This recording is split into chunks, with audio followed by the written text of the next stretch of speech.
Good day at good morning at magandang araw sa ating lahat. At ito po siyempre palabas tayo ng crib at tayo pipidal po at mag-e-ensayo or magpapapawis mga ka-JT. Ang ginawa ko po ay balikan lang po ng Picard mga ka-JT. At shoutout nga pala po kay Pisan Bernard Cadjo Sensil, Sir Gilbert Aguirre at kay Miss Aguirre. Kay paring Arnold Davier, kay paring Eugene Palentino, kay paring Joseph Katapang at kay paring Topper Palentino. At shoutout din po kay paring belated happy birthday paring Randy Rimas at kay Lou Evangelista, kay Tolboots Andrew Rimas at kay paring Togo Eduardo Miranda. Shoutout sa inyo, sa mga taga Bukal shoutout sa inyo. Dito po dire-diretso lang po tayo dyan mga JT. Wala pa po tayo nakita mga pool agent. Wala pa po sina paring Jerry Gutierrez, sina Ebet wala pa po, at sina Lobet, sina paring Olan kasi maaga po yan. At alam nyo naman po, ito po tayo, palabas po tayo ng National Road. At syempre mga GT, medyo malamig na po talaga kasi patapos na po ang August, bare months na po sa susunod na buwan. Tama po ba ako mga GT? At ayan, wala po ako nakasabay dyan. At dito po, bukas na po yung mga talipapa. Maaga naman po sila nagbubukas ng talipapa. Nakita nyo naman po yung bukang liwayway. Pero hindi ko po alam kung talagang iinit po ba. Basta pagkakaalam ko po ay merong low pressure mga GT. At syempre, alam nyo na, hanap-hanap lang po tayo ng forever. Balik po ulit tayo sa May Picard. At doon nga po, mayroon po mga daan doon na ginagawa po. At hindi po tayo nakapasok doon sa may mismong Picard. At alam nyo naman po mga ka-JT, meron pong hinahanap na ID doon. At kung may kakilala kayo, pwede kayong papasukin. At syempre mga ka-JT, eto, lampas lang po tayo dyan. May nakita akong tricycle driver na nasiraan. Iniwasan lang po natin. Medyo may kalamigan lang po. Pero napakaganda po ng araw. Nakita nyo naman po yung araw na yan mga ka-JT. At sa lahat po ng mga hindi ko po nababate, shoutout po sa inyo. Kina Elvis po Walagaya, kina Edwin Inolba, Soiti Manalo, at sa lahat po mga tropa. At syempre, ang Kitchenomics, belated happy birthday kay Chloe, yung anak ni parang Michael, at Elvira Gutierrez. At yun nga pala po, meron po akong kakilala, varsity player. Sabi ko, makakuha sana ng gold. Huwag yung songkitin yung gold sa kasabay na jeep. At yun snatcher player. Hindi po yun. Ewan ko kung talagang napakaaga pong pumasok ng ating nais ko. Player daw po siya. Tuturuan ko nga po kung paano maglakad ng varsity player. Yung medyo patiad-tiad ng konti. Yun ang mga varsity. At alam nyo naman po, pumasok po na maaga yon. Player daw po siya. Hindi ko po alam kung player nga po ba ng ng school. Basta yun. Pagkakalang ko, player po siya. Baka sa time zone Olivars lang po siya player. Hindi, joke lang po yun. Varsity player na po ang ating nais ko. Sana masungkit mo yung gold. Yung gold na mga makakatabi mo sa jeepney. Napauwi ka, mga JT. Joke lang po yun. At tinabot nga po ako ng medyo na late po ako dyan dahil ako po ay atin po ng syempre sa simbahan na may mga JT. I think nga po dito po ay medyo malamig-lamig na po, nakakatamad pong pumidal. At shoutout nga pala po sa mga bikers at sa mga drivers, sa mga nagmumotor dyan, rider, lahat po. Sana wag tayo maging kamote rider. Ayan, nakita nyo naman po, nasa tagiliran lang po. At minsan ginagawa kong side mirror yan at aking cellphone. At ayan, nagpapakit po tayo. Uy, sana all, wala nang tiyan. At dito po mga ka-JT, dire-diretso lang po tayo dyan. Nakakahabaan po yan ng papuntang Bagong Kalsada. At after ko po sa Bagong Kalsada, ito po, boundary harap po tayo. Medyo patay po yung ilaw ng ng arko nila, pero syempre dire-diretso lang po tayo dyan. At dyan mga ka-JT, ingat po tayo dito malimit po aksidente. At kung tatawid po kayo dito, kailangan po sa pedestrian lane. At wag po, hindi porke may pedestrian lane, dire-diretso na po tayo tatawid. Mag-antay din po tayo na maging clear yung kalsada. Hindi po kasi basta-basta nakakapamreno ang isang driver, lalo pag apulan, lalo po pagka busy sa pagmamaneho or may ginagawa, hindi naman po may iwasan yun. Kaya pagka po, alambawa, nakakita kayo ng pedestrian lane, ewan ko kung tama po ako ha. Wait din naman po muna ang tatawid bago po biglang tatawid. Ang hirap din po yung pagka nagkabiglaan. Mga ka-JT, ano ko lang po yun yung sa akin lang po yun ewan ko po sa iba. Tama po mga ka-JT, ang dami ko po palang nadaan ng pedestrian lane dito at napadaan po ako sa mga stripe warning. Chug. Dami po niyan dito mga ka-JT, lalo po sa Corbada. At sa mga kantuhan, may mga stripe lane po yung mga ka-JT, yung kulay puti rin po. At dito po mga ka-JT, dire-diretso lang po tayo dito. At after ko po maahon yung sa may libis na medyo maganit din naman po yan. Pero hindi naman po ganun kataas. Pababa na po tayo dito sa may Lalakay at dire-diretso lang po. Ayun po yung mga kinaingatan at kinatatakutan ng mga bikers at ng mga rider ng motor. Yun po yung aso, yung biglang tatawid. Sigurado po, semplang ka dyan. Dahil siyempre, wala naman pong basta knowledge yan. Matatalino lang po ang mga dogs, pero syempre sa mga kalsada, hindi naman po nila napapag-aralan niya. Kaya tayo na lang po akala ko po kasi tatawid bigla yung isang aso, kaya ayun, medyo nag-alalay po ako doon. At dito po, meron po ako nakita rito. Ginagawa pa rin po, pero ewan ko kung aabutin po ba ito ng mga 10 years mga ka-JT, pero ako'y nagbibiro lang po. Ayan, meron po mga ano dyan. Hindi ko po alam kung matatapos po kagad dyan, pero nakikita ko po, buwan na po ito. Pero hindi ko po alam kung kailan po matatapos yan. At mga ka-JT, ano po yan, tawag po rito kanal or sa atin ay drainage. Pinakalaki naman po yung drainage nila. Yan, nakikita nyo naman po, open na open pa. Meron naman po mga signage at mga ka-JT. Basta dito, ingat po tayo. Nakita nyo naman po yan, nag-uulan, medyo baha pa. At after ko po dito, makadaan, syempre, kanan lang po tayo sa may munisipyo. Ito po mga ka-JT, papaling na po ito ng Picard. Nakalampas po na tayo ng mismong Picard na tinatawag. At dito po, Picard Way na po ito. Papaling po dun sa may mga small community at dun po ako dumaan sa may kaliwaan at hindi po ako doon sa may grotto. Nung pabalik po ako sa grotto na po ako dumaan. At dito po mga ka-JT, syempre madami po nagja-jogging dito, malimit po, lalo po ng pandemic po dito, mayroong pambilihan ng kape rito, tapos ang dami po nagja-jogging, talagang famous na famous dati to, tama po ba? Famous na famous ang lugar na to. Sa ngayon, kukunti na rin po ang rider, kukunti na rin po yung mga nagbabike at marami pa rin naman ako nakikita yung mga datihan pa rin na nakikita ko dito. Siyempre dito, pagka po nag-booking ka, antemano po rito, nag-good morning po yung mga kasalubong nyo.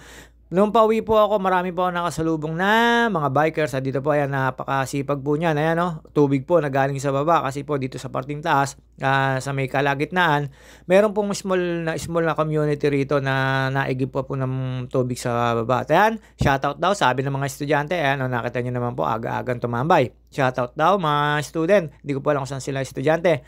At ayan po, medyo mababa na po yung natin at medyo pinapagod na tayo at hingal-hingal na. Pero napakasarap pong pumidal dito, wala pong stress. At talaga napakasariwa po ng hangin dito mga ka-JT. At ayun nga po, syempre, ito, hindi naman po mawawala sa akin to. Pag ensayo na ito, retired na po tayo sa basketball mga ka-JT. Wala na po tayong dapat patunayan. Pwede tayo, coaching staff, at yun nga po, nag-aanon. Pero naglalaro-laro pa rin naman po tayo limahan mga ka-JT, pero hindi na po gaya dati na araw-araw halos. At dito po, papanik lang po tayo dyan. At after po nyan, dyan may community pa rin po dyan. May mga tindahan po dyan ng fruit stand, may mga buko po dyan ako minsan nabili. Kaya lang po ngayon, ang mahal po ng buko, kaya hindi po ako bumili. Ay nasa 35 po ang isa. Dati po sa 25 lang, tapos 30. Ngayon nasa 35 po ang isa mga ka-JT. Aabot pang araw po ng 40 pagka po bare months, lalo po yung summer po tsaka December kasi kailangan po ng mga salad mga JT. At dyan po, paglampas po natin dito, dire-diretso lang po ito at ingat po tayo dito mga ka-JT dyan. May mga ginagawa pa rin po dyan drainage pero may nakikita naman po ang gumagawa dyan, kaya lang po sa ngayon wala. Siguro sobrang aga pa at mabilis naman po yung trabaho dito. Dito po, pagpaling nyo po, may mga kalsada pong inaayos kaya medyo ingat-ingat lang po tayo. At after ko po nyon mga JT, makaahon, eto na po tayo. Nakita nyo naman po yung kalsada na yan. Ang dami na naman dogs. Ayan po yung nakakatakot. Lalo pagka matuloy na ang takbo mo. Sa bike naman, hindi masyadong matuloy. Pero syempre, depende na lang sa karga ng tuhod mo kung gaano kakalakas. Ako naman po hindi ako malakas. Lagi lang po ng karga ng tuhod ko ay tubig. Basta pedal lang po ng pedal para stable ang stamina. At ito nga po mga ka-JT, ang sinasabi ko sa inyo. Ingat-ingat lang po tayo. At ito po, ang dami na po magandang kalsada rito. At maluwag na po yung kalsada. Hindi na po nakakatakot. Ang nakakatakot na lang po dito pagka nabagyo. At pagka yung may mga kahoy na sanga na bigla-bigla pong napuputol yan. Tapos bigla-bigla po kayo mababagsakan. Ayan, yung mga sanga na yan, nakikita nyo po na yan na napakasarap naman pong pag-ridean dito at napakalamig. At yun nga po mga ka-JT, hindi po tayo didiretso sa may grotto. Doon na po tayo dadaan sa may community, small community, doon sa may Jamboree bagong building nila na office. At yan mga ka-JT, pagkatapos nyo pong umahon. Pero yan, slight ahon pa rin yan. Napakasarap naman po dito mag-ride. At dito po, pababa na po yan. Dito, nakasalubong ko si tatay na naman. At ayun nga po, na-good morning kami. At yan, may mga nagwo-walking dito mga ka-JT kasi may bahay po dyan.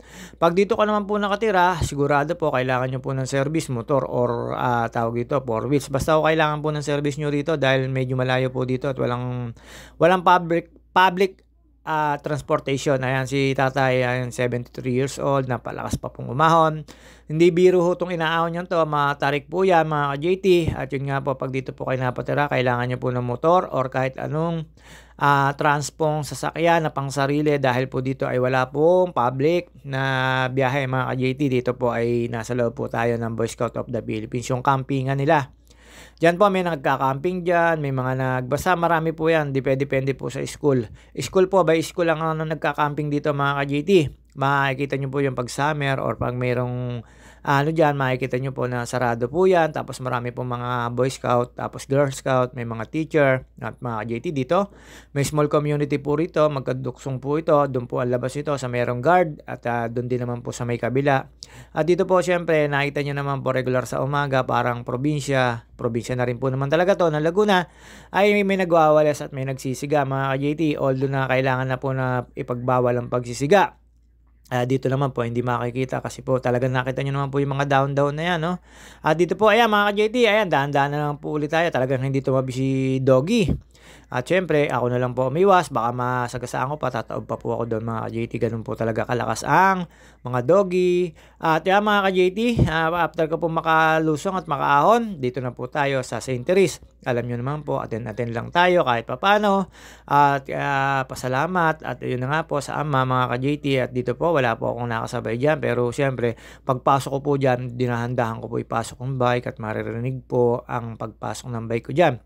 At syempre mga ka-JT, tinapos ko lang po yung misa na yan. Tapos doon po ako tumambay sa may Freedom Park. At ang dami ko naman po nakita, mga nagsisimba. At dito po muna ako dumaan sa may loob na mismo ng mga campus mga ka-JT.